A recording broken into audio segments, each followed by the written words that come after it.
In this video, I'm gonna tell you everything about how I've been living outside, connected with nature, almost completely off-grid, without electricity, without heating, without Wi-Fi or any modern commodities during winter in a tiny island in the middle of Atlantic Ocean. Hello, my friends, family, acquaintances, and strangers lurking on the internet. Welcome to Jan's project, his spiral house, his property in La Palma, where I'm currently doing my Workaway project. For the next few weeks, I'm gonna be right here on this property under the 400-year-old Drago tree, building a dream of one music artist from Belgium that has been here on the island for 10 years building this project and 12 years in general. But before getting into all of this beautiful surrounding, let me just tell you a little bit of why I came here in the first place. So at the time as I'm shooting this, it's February, beginning of February. I came here end of January. The first reason is basically I just wanted to escape winter in Central Europe. Back home it's quite cold right now. So Canary Islands was my first thought, and then I was already on some other islands like Lanzarote, Fuerteventura and Tenerife. So I thought, why not pick a new one? I heard so many great things about La Palma, how it's very green, how there's all these amazing communities and projects going on here. I mean, the weather is stunning. It can get pretty cold during the night, but I'm trying to not focus on that. So yeah, that was the first thing. We are in the middle of the Atlantic Ocean. By the way, that's the ocean behind me. And yeah, the climate is really nice here. It basically feels like spring. Lots of things are blooming. It's absolutely gorgeous. Basically, my intuition was telling me, try La Palma. Why not? So here I am. The second reason, though, is that before buying my own property, before starting my own project, I wanted to do a few other projects where I can not only learn valuable skills that I'm gonna need when I'm gonna be developing the things that I want and renovating a house and kind of building a community as well, is also to see how other people are doing it, get some ideas, get some valuable information from people who are doing it. Yeah, I'm not gonna say steal ideas, but basically, yeah, that's what I'm doing. I'm taking other people's life experience and trying to see like how I can use it in my own life, not just with that project, but yeah, in general. Basically, I'm doing this through Workaway. If you don't know what is Workaway, that's basically a platform that connects people who want to volunteer all around the world doing all kinds of different things. Like you can basically find any job you want with projects. So I wrote to maybe like 5 or 6 on the island, and Jan was the first person who replied. So we just very quickly jumped on a call and made it all happen. So Jan, being a musician and an audio technician, his dream for a while has been to build a recording studio, which you can see right here behind me. It's already standing, guys. It's been a long way and there's still a long way to go, but with help of volunteers, he is building a really cool place. It's gonna be, as I said, a recording studio, but also a place for events and other activities where musicians can come, maybe have workshops, classes, retreats, lots of creativity flowing in this house. And the house itself, well, the structure itself, the building itself, it's very interesting because the way they are building it is also very creative with the resources that they are available to us on the island, which can be very limiting. Let's have a quick peek inside. So yeah, as you can see here, some of the walls are built with cob, with used bottles. A lot of it is cement. Some of the things I think he bought, a lot of the things actually he bought, but a lot of are just like scavenged around the island. Materials that you can find, natural materials or materials that other people throw away, so it would be reused, repurposed in a creative way to build this cool place.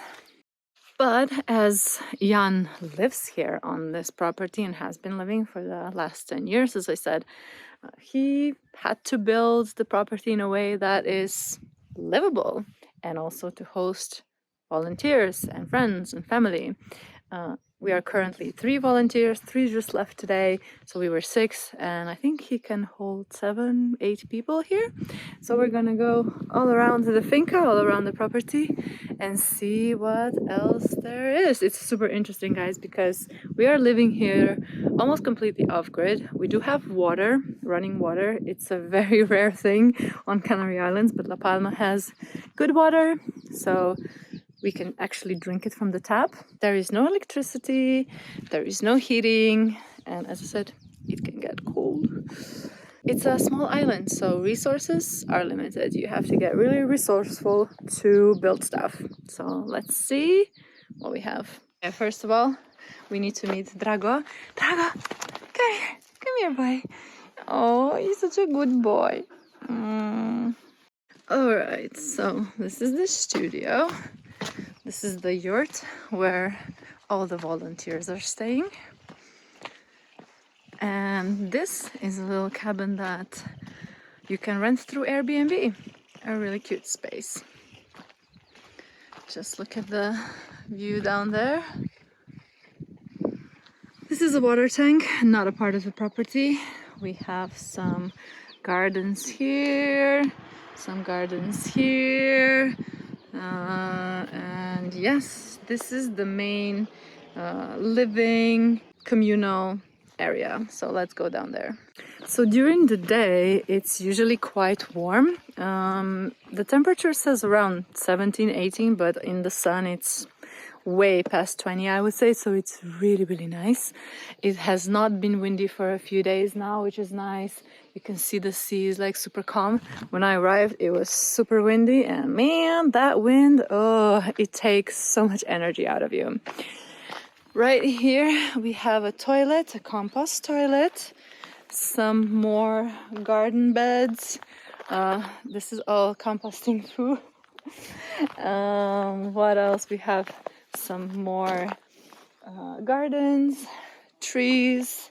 These are our solar panels that can charge, well, our devices. It's a little bit limiting, so I'd say you can fill up a few phones.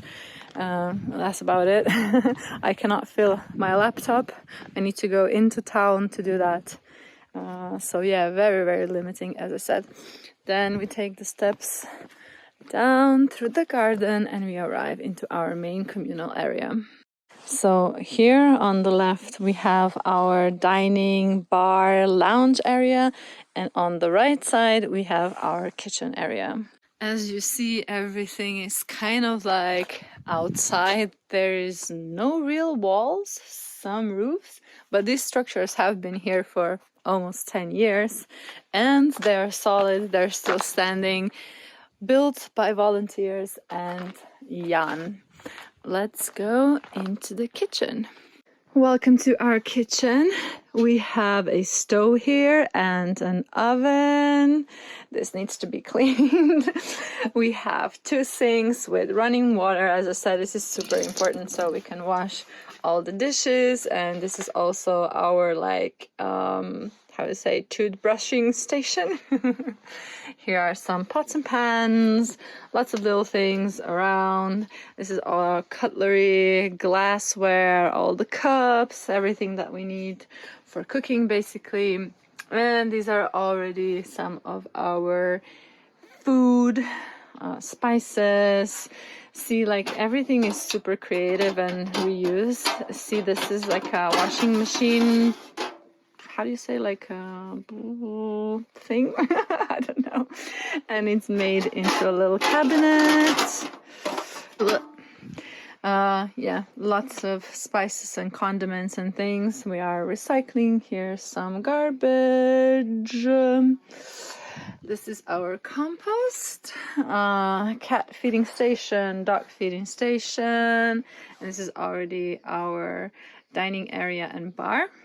So through Workaway, there are different arrangements how the volunteering works. Here with Jan, the arrangement is you work 3 hours a day, 5 days a week, so that's 15 hours per week. You get accommodation, which is in the yurt, and you get 1 meal per day cooked by one of the volunteers. So basically we take turns in cooking.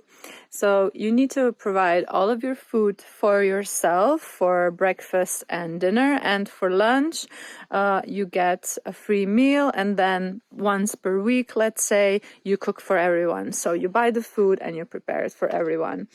And it's been working pretty well. I made paella the other night and the guys were super happy about it. So there is not much yet growing in the garden.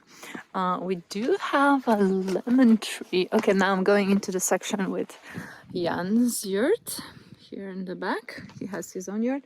So we have some carrots planted here. There's some trees that I don't know what they are, and we have some lemons. There's lots of stuff going on, but it hasn't been planted a long time ago, so it still needs time before it's gonna provide any fruits or veggies. But yeah, these are all plants on the property. I've been working on these a lot, weeding them. Yeah, this is the sugar cane, another toilet, compost, lots of compost. Studio up, the view down. This is the road leading to the village. I mean, it's all super cute, rustic, simple. And this is our shower. So what we have inside is a lot of space to put our things. Lots of towels of everyone. And this is the shower. So we have the shower head and a little shower thing. That's right there. More plants, more trees, more lushness. And under the tree we go. There's some hammocks for lounging. And yeah. Here we have a nice fire pit area. We did a bonfire just a few nights ago. That was really nice. This is our dining area. It's quite small for 6-7 people, but we make it work. We squeeze. There's people that can go behind the bar. There's a lot of stuff now there that was from the video shoot that we did a couple of nights ago. That's a lovely shell. And Drago running. This is a really lovely area, especially in the afternoon. You sit in the hammock, read a book, and you have this amazing view. The sun sets over here. It is really, really, really gorgeous. This is our chill area, lounge area, where we take a breakfast, ciggy break, doing some washings. Yeah, and then behind, I will show you a little later. This used to be a stage. It needs to be fixed right now. I do yoga here in the morning or afternoon. You can definitely see that there's a musician living here because there are instruments literally everywhere. A lot of the volunteers also play music, so it's really nice when someone picks up a guitar and just sings something. Yeah, I mean, the vibe here it's amazing. The only downside of this, which I don't think it would be a downside for a lot of people, but for me it is currently, is that at night it gets quite chilly. We had now 2 nights with only 8 degrees, and yeah, the yurt, it's not heated, it protects from the wind, and that's about it. It feels basically like if you would be sleeping outside. I'm not really doing as many hobbies or activities that I thought I would be doing because I just get really cold in the evenings. So I just slip in my bed like very early, like 9-10ish, which yeah, for me that's early. Okay, we are walking across over the property to our lovely viewpoint all the way up to the barranco. We have 2 amazing spots here for watching the sunset, just thinking, calling your friends and family, writing a book, maybe, writing a journal, reading. Yeah, it's lovely. So this is spot number 1. And then we take a little path over here. Yeah, there's a lot of people here. Well, the neighbors there is a project where I'm probably going next. There's a lot of people here on the island that live in very alternative ways. They would either live in a cave, a van, caravan, camper, tent, yurt. So yeah, not in a built structure or a house. This we call a philosopher's stone. And yeah, the view from here is pretty amazing. It's really, really nice. It's cloudy today, but it's still warm, pleasant. Yeah, just gorgeous all around. I will explain about all that we do here, the tasks that we actually do as volunteers as well. First, when I arrived, I cleaned the whole kitchen because yeah, no matter if we are in the wild, I still like my dishes and my cooking station, my prepping station to be clean. So I did a little bit of organizing around the kitchen and cleaning. I also cooked a meal. Since then, for a few days now, I've pretty much been gardening. Planted some vegetables, some trees. For the rest, I've been weeding a lot. Yeah, so here are the gardens. So yeah, here are some of the veggies that we've been planting. I think there is some leeks over here. I forgot what are these, but maybe they are radishes or something like that. Or over here. Yeah, lots of little guys. So yeah, that's what we planted. And then just taking all the weeds out of this garden beds. All in all, Jan's philosophy or concept for this project and the volunteers is, if you see that something needs to be done, if you see a task, it's yours. Take it and do it. So we do work, let's say officially 3 hours per day, but when you see something needs to be done, of course we are all taking care of this place. We want it to be neat, we want it to be comfortable, cozy for everyone.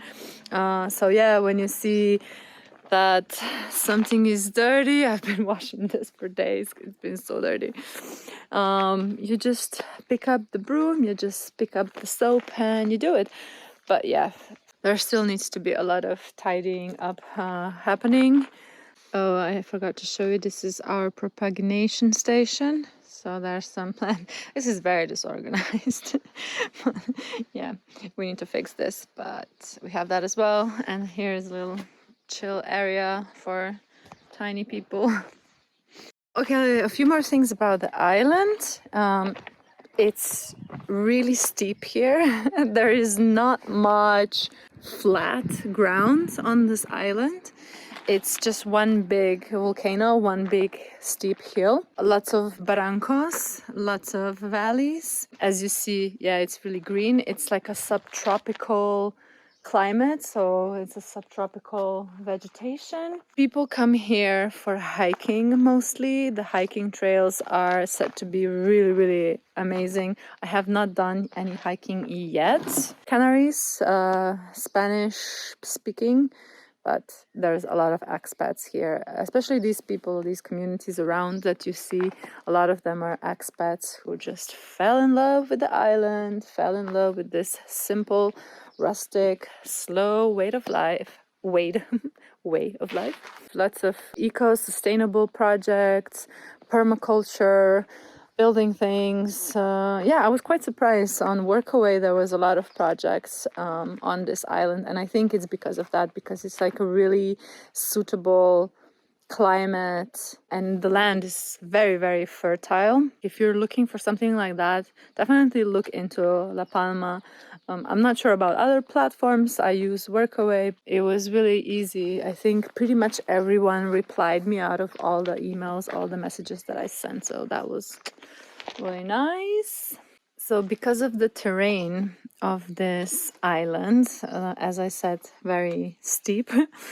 I mean, the roads are in great condition, but they are very windy and like lots of steep hills, like lots of up and down, like you're changing elevation all the time. And so if you're not comfortable with that kind of driving, yeah, just suck it up. No, I'm kidding. I mean, there's buses that go around that are pretty reliable and on time, and they're new, and you can get pretty much everywhere. But because of the roads, windy roads, you can basically drive 30-40 kilometers per hour max. So it takes you a very long time to get from A to B. Let's say 60 kilometers, you would need 2 hours. So you need to consider that and take that into planning. And with buses, yeah, it can go even slower because you usually need to change once or twice. They are affordable, they are reliable, and they're there. Like they drive every day, even if it's just 2 or 3 times per day, but you have them, so you have that. But also, I've done a lot of hitchhiking here, and that's a great option too. People are used to it, they're accustomed to it, so they stop and they will take you places. So that's a very good alternative, and a lot of volunteers around the islands, they just hitchhike pretty much everywhere. Oh yeah, I was explaining the weather. So it's winter now, even here. Even though they don't have really seasons, still in winter it does get a little bit more rainy than usual, and it can get a little bit more windy. It depends also on which part of the island you are. We are north of La Palma, and it also really depends on like where the property is. Is it inside the barranco? Is it on top of a hill? Is it down? We are quite high up. I don't know how obvious it seems, but the sea is like, yeah, it's about 700 meters of elevation down to the sea. The higher you go up the mountain, the more moody the weather gets, the more cloudy it gets, the more rainy it gets, colder it gets. So I'm excited to also explore the south of this island, or like the west side of the island, which is much warmer. But for now, I'm really happy here. If you have any questions about how Workaway works, how this project is, about La Palma, the island, anything at all, a personal question for me, just hit it up in the comments. And yeah, thank you for watching.